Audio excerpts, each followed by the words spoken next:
Halo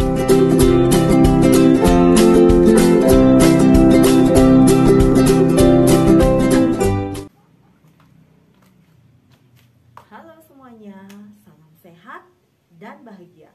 Perkenalkan, nama saya Niwayan Nuryantini, CGP Angkatan 4 dari Kabupaten Karangasem. Nah, hari ini saya akan memaparkan tugas modul 3.1, yaitu demonstrasi kontekstual dalam pengambilan keputusan sebagai pemimpin pembelajaran.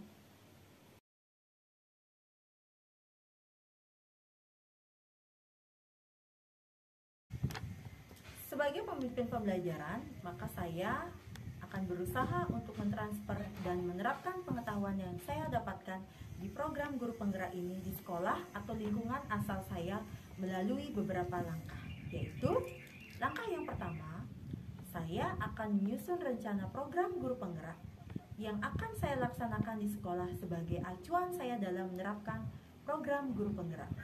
Kemudian langkah yang kedua, saya akan membagikan pengetahuan dan pengalaman yang sudah saya dapatkan pada program guru penggerak ini di komunitas praktisi di sekolah saya sebagai kegiatan pengibasan kepada rekan-rekan guru. Selain di sekolah, kegiatan berbagi ini akan saya lakukan di komunitas KKG, baik di tingkat gugus maupun di tingkat kecamatan. Langkah yang ketiga, saya juga akan membagikan pengetahuan dan pengalaman serta praktik baik yang sudah saya lakukan sebagai penerapan program guru penggerak pada akun media sosial saya seperti YouTube, Facebook, dan Instagram. Langkah yang keempat, saya akan mengajak teman sejawat saya di sekolah untuk berkolaborasi dalam menerapkan prinsip-prinsip pengambilan keputusan yang efektif ini sesuai apa yang sudah saya pelajari di modul 3.1. Ketika saya berada dalam situasi dilema etika maupun bujukan moral yang saya alami, maka dalam pengambilan keputusan harus berdasarkan pada keempat paradigma dilema etika, ketiga prinsip dilema etika, dan 9 langkah pengambilan dan pengujian keputusan.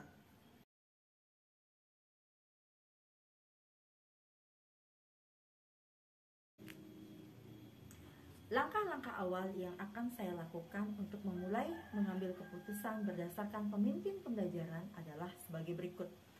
Langkah yang pertama, saya terlebih dahulu akan menganalisis dan menentukan apakah masalah yang saya hadapi termasuk ke dalam dilema etika atau bujukan moral. Langkah yang kedua, saya akan menentukan paradigma apa yang ada pada permasalahan tersebut.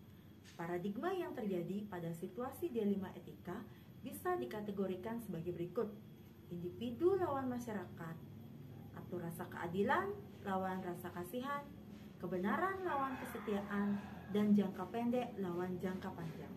Kemudian langkah yang ketiga, saya akan menentukan prinsip apa yang digunakan dalam pengambilan keputusan. Prinsip-prinsip yang dimaksud yaitu prinsip berpikir berbasis hasil, prinsip berpikir berbasis rasa peduli, dan prinsip berpikir berbasis peraturan. Langkah yang keempat, saya akan menguji keputusan yang saya ambil melalui 9 langkah pengambilan dan pengujian keputusan.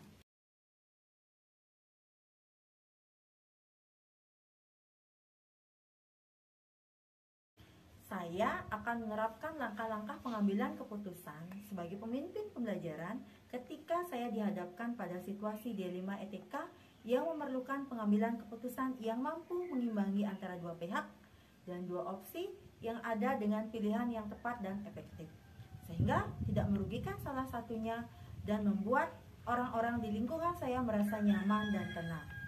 Jika hari ini, besok, minggu depan, maupun hari-hari selanjutnya saya dihadapkan dengan masalah dilema etika, maka saya akan menerapkan langkah-langkah pengambilan keputusan berdasarkan 4 langkah paradigma dilema etika, 3 prinsip dilema etika, dan 9 langkah pengambilan keputusan.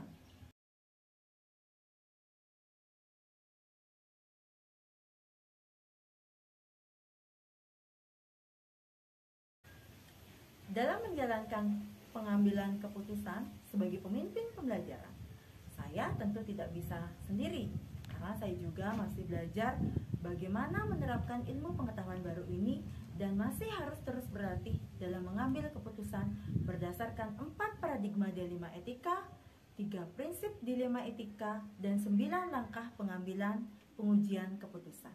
Oleh karena itu, saya membutuhkan rekan sejawat yang juga rekan sesama calon guru penggerak sebagai teman diskusi untuk menganalisis dan menentukan apakah langkah-langkah yang saya ambil sudah tepat dan efektif. Saya juga meminta input dan bantuan dari anggota komunitas praktisi yang ada di sekolah untuk berdiskusi dalam pengambilan keputusan sebagai pemimpin pembelajaran. Demikianlah demonstrasi kontekstual yang sudah saya paparkan. Semoga apa yang saya paparkan pada demonstrasi kontekstual ini bermanfaat bagi kita semua.